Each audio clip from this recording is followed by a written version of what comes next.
हम अक्सर अपने बच्चों से कहते हैं, कभी भी जब वो हमारी बात नहीं मानते, पढ़ते लिखते नहीं हैं, तो हमेशा हम उन्हें कहते हैं कि तुम तो बड़े प्रिविलेज्ड हो, ज़रा उन बच्चों के बारे में सोचो जिन्हें यह सब कुछ नहीं मिलता।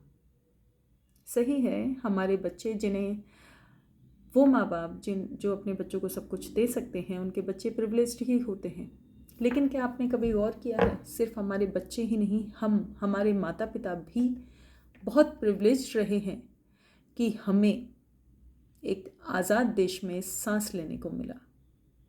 हमारे माता पिता ने हो सकता है कि इस देश की आज़ादी में अपना योगदान दिया हो, लेकिन पिछली तीसरी पीढ़ी से इस देश की आज़ादी में आज तक किसी ने योगदान नहीं दिया है।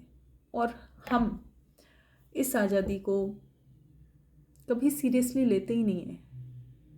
हमने किया क्या है अपने देश के लिए, सिवाय इस देश में भ्रष्टाचार बढ़ाने के, दंगे बढ़ाने के, धार्मिक दंगे बढ़ाने के, लड़ाई झगड़े बढ़ाने के।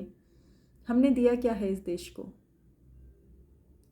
हर कोई अपने देश के लिए सरहद पर जाकर नहीं लड़ सकता। मैं बार बार कहती हूँ कि हर कोई अपने देश के लिए सरहद पर जाकर नहीं लड़ सकता, किसी और देश में जासूस बनकर नहीं जा सकता, सड़कों पर आकर सरकार का या किसी गलत बात का विरोध नहीं कर सकता, यहाँ तक कि किसी अपराधी के सामने भी खड़ा नहीं हो सकता।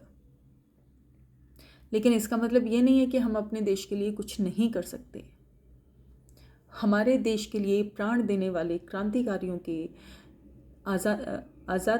आज़ादी के सिपाहियों के प्रति हम कम से कम हमारे देश में इतना भाव तो रख सकते हैं कि जब उन्होंने अपने देश के लिए अपनी जान तक की परवाह नहीं करी, तो हम कम से कम उनके प्रति कृतज्ञ होकर एक अच्छे नागरिक तो साबित हो सकें।